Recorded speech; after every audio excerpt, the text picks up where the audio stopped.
But right now, that leachate is threatening the river, and therefore they have to do something right now. And what they came up with is collecting the toxic water, the leachate, and shipping that off to be treated and then released. Richmond said you can't do that in the city anymore, so now they're going to have to truck one probably out of state to get rid of that, but that's every single day that they're going to have to do that. So, Keith, that sounds like a great idea, but I just don't know if you could do that right now the way that it sits. And again, this went into bankruptcy. The owners walked away and now left Chesterfield and the people there for the Shoesmith landfill to try to figure out what to do next. You guys want to comment, please feel free to chime in 833-804-1140, 833-804-1140, because they're talking about how much is it going to be just to make sure that you seal that thing and it's done and you don't have anything else that's going to leak into the soil, contaminate anything, or leak into the water system. So I get what you're saying, but that's not, it's I think it's still open right now. So to do any of that would take an act of Congress, it looks like, to try to figure out what to do there. All right, 833-804-1140, 833-804-1140. Lots of people also chiming in about the hot dogs. Pro hot dog, anti hot dog this morning on News Radio WRVA. It's National Hot Dog Day. So again, I am pro hot dog. I love hot dogs. Think they're great. Dave is lukewarm. Gary is anti hot dog, at least for his personal consumption. Like to know where you are this morning.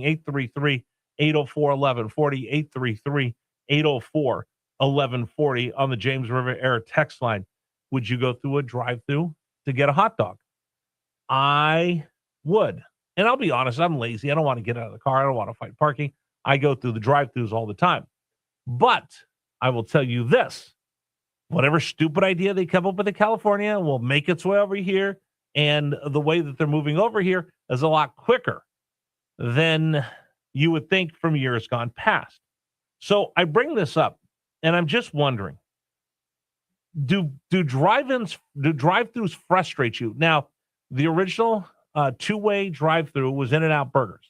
They invented how to, what can I get for you today? Yes, hey, welcome to my burger place. What would you like? And you order through the two-way speaker. But the drive-through in general is credited to Fort Huachuca, Arizona. And what happened at Fort Huachuca was there was a commanding officer of the Army base there. In fact, it's interesting, Jim Gilmore served there.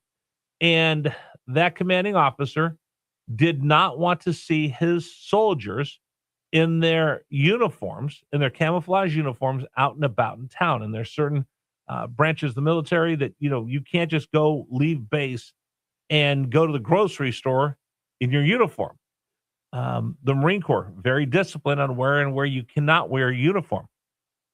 Fort Huachuca, he's like, I got guys running around doing everything under the sun in their uniform. No.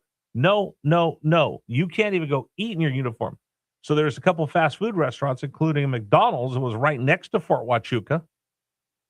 And the owner of the McDonald's saw his business just dive right into the ground. And as it dove right into the ground, he's like, what am I going to do? So he put a drive-through window.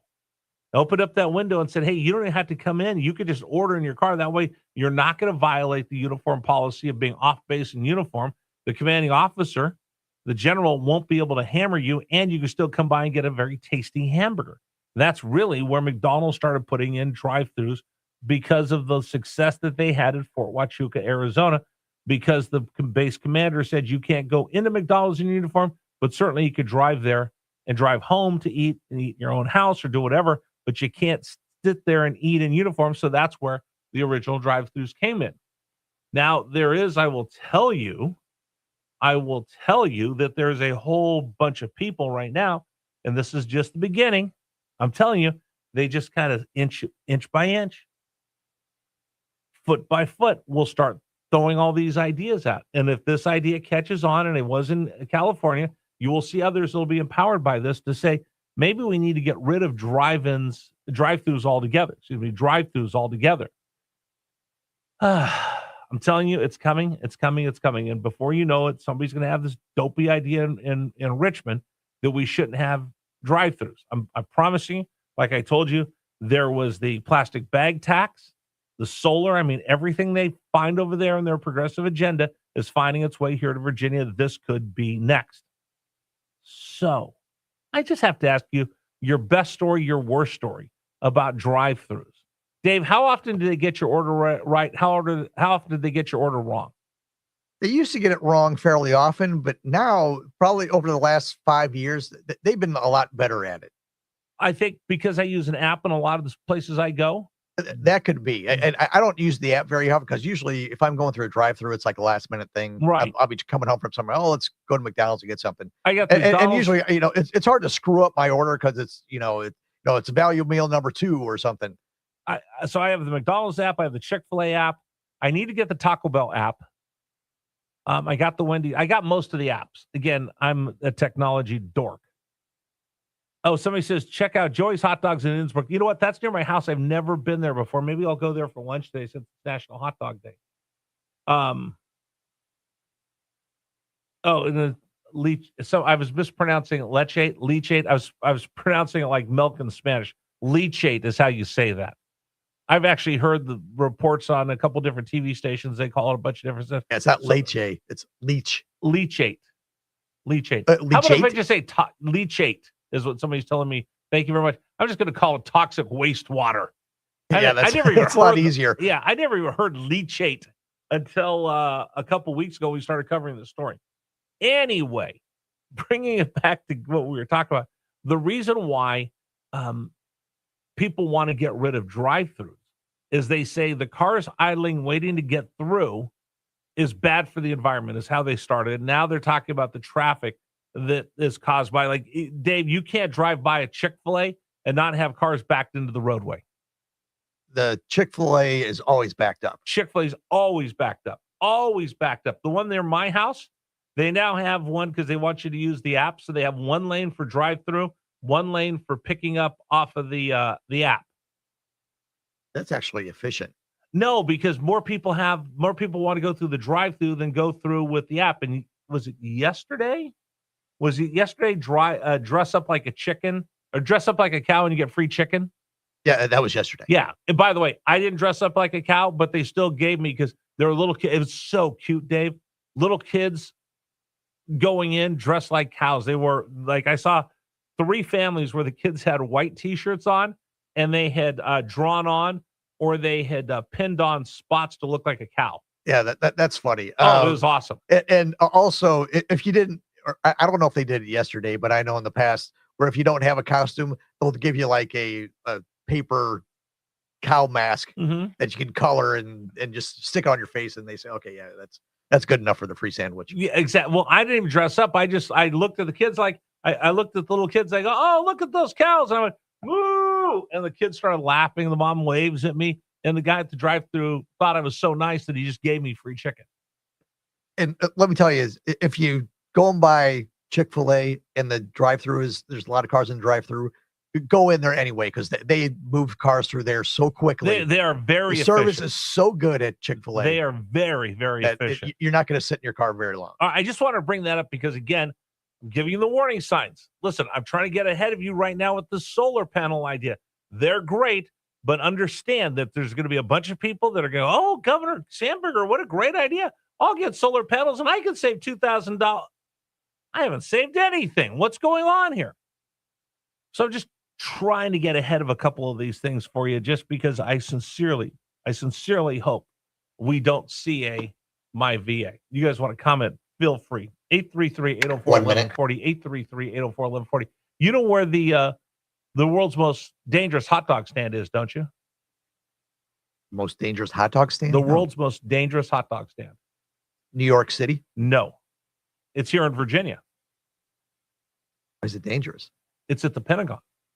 Oh, yeah. Have you ever seen the Pentagon has the sides in the middle. If you ever look, you can Google this. Look at a picture of the Pentagon. In the middle, there's this little building. It's a hot dog stand. You can go get a hot dog in the middle of the Pentagon, and people walk in all the time. So when the Soviets were flying satellites over the top of the Pentagon, they saw all of these people go into this building. I mean, just people, stream of people all day long, standing in line to get in the building. They thought that that's where all of our secrets were. They thought maybe that's where the nukes were. Something's going on right there.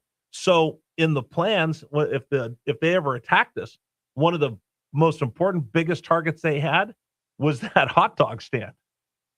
They didn't understand it was just a hot dog stand. All the people that worked at the Pentagon would go in there and get a hot dog. They just saw all these people walking in, so they figured it must be one of the most secure places in the entire building. So they actually targeted it. At one time, some wiseacre climbed up on top of the hot dog stand and put a big bullseye and said, "Hit me." When the Soviet spy satellite came over the top. So they laughed at the Pentagon. That's the world's most dangerous hot dog stand because the Soviets have that as one of their number one targets if they were ever to attack us. I know somebody that works at the Pentagon. I'll have to ask him about that. The world's most dangerous hot dog stand. I do know that they have a Subway sandwich shop there. Oh, yeah. Inside. And it's like the hardest place to work at because you have to go through all these. Yeah, they have to bring like all the sandwiches and all that stuff and all the ingredients they bring in. It has to go through security and all that. Security. I had a private tour of the Pentagon years ago. It was really cool. Really cool. All right. We'll continue with you. Coming up, we're going to get to the bottom of what's going on. I know a lot of people have been talking about this, and I've got a couple text messages this morning asking about what's going on with ICE. We're actually going to talk to somebody from the Heritage Foundation about ICE facilities and the job that they're doing. We'll do that coming up for you in just a few moments here on News Radio WRVA. But today's program is brought to you by our friends at Pearson Signature Dealerships. That Pearson promise, only at Pearson Signature Dealerships do they double the